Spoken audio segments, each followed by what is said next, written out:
Welcome back to the David Pakman Show. I am Farron Cousins from Ring of Fire, sitting in for David Pakman this week. And if you've enjoyed me, feel free, please subscribe to the Ring of Fire podcast. Go to rofpodcast.com and subscribe to our YouTube channel at youtube.com/theringoffire or youtube.com/FarronBalanced. Let's get right back into the news. We've got a lot of Republican infighting and, of course, some more news from the January 6th Select Committee. So let's jump in. First and foremost, Steve Bannon. Steve Bannon is unhappy with Mitch McConnell because Donald Trump is unhappy with Mitch McConnell. As we all know, Donald Trump has been engaged in a months-long battle with Mitch McConnell that has kind of had some highs and some lows, and Trump trying out his new nickname for him, the old broken crow, the old crow, the broken old crow. A lot of different iterations. He hasn't quite settled on one yet, but either way, he's mad at Mitch McConnell. And of course, he is encouraging Republicans to oust him from his leadership position. So this past Friday, on his War Room show, Steve Bannon joined in and attacked Mitch McConnell for what he sees as a betrayal of Donald Trump. Here's what Bannon said. He is a direct challenge to President Trump, and Trump is trying to lead this country through these horrible times. Mitch McConnell, that dirtbag right there, gave the Biden regime $2.5 trillion to fund their madness. Their madness. These are horrible times, he says.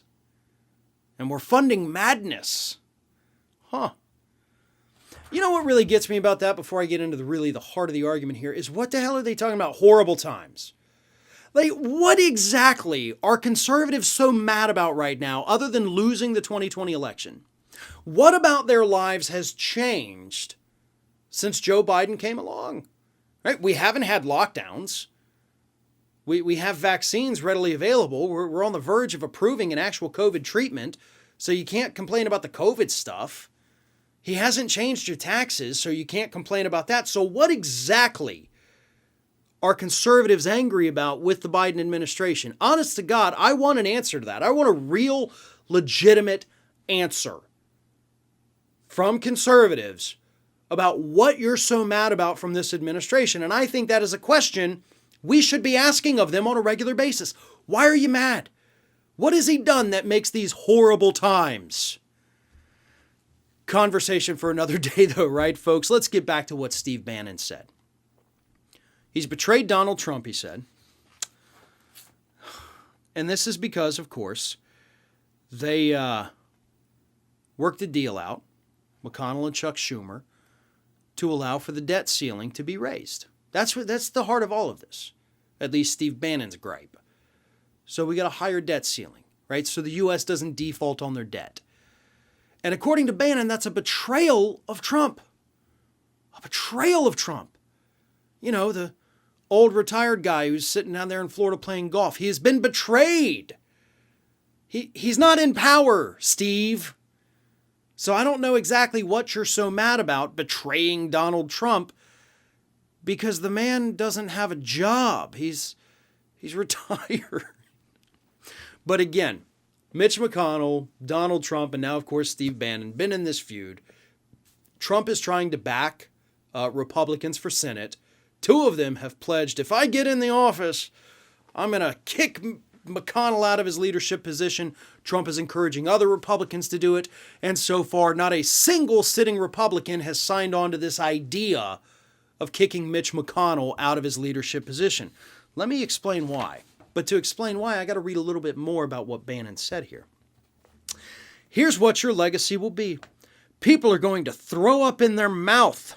You have betrayed the Republican Party. You've betrayed the movement. You're only there because of Trump. You never had any loyalty. The man who's been representing the people of Kentucky in the United States Senate since I was 2 years old. So since the 1980s, the early 1980s. He's only there because of Trump, Steve? No. You've said a lot of dumb things in your life, and that might actually be one of the dumbest. Mitch McConnell doesn't owe any of his success, and let's be honest, it has been a success for him, to Donald Trump. Like, literally none of it.